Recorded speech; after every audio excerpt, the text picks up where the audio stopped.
Captain Michael Walker, Emily Lanudo, and Kathleen Riley.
Boston. Local time is approximately 1:24 p.m.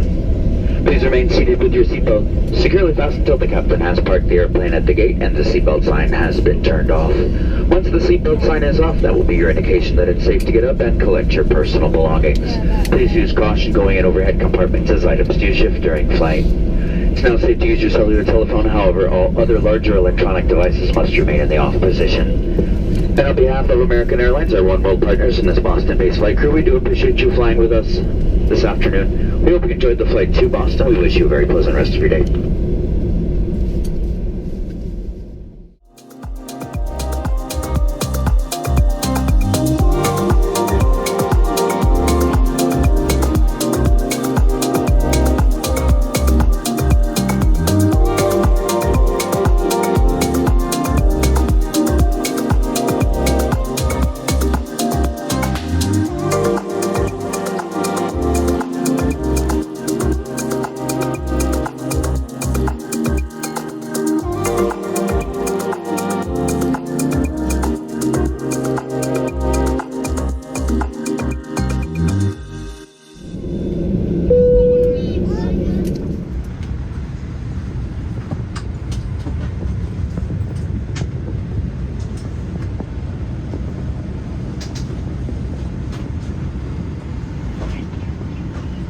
The group number shown on your boarding pass has been called. If your boarding pass does not have a group number, you're welcome to board a group 7. Again, this is American Eagle 4786, service to Louisville. We should be boarding in about 15 minutes. Okay, passengers Zoom and Mueller, please board gate number 6, final boarding call 4365, gate 6.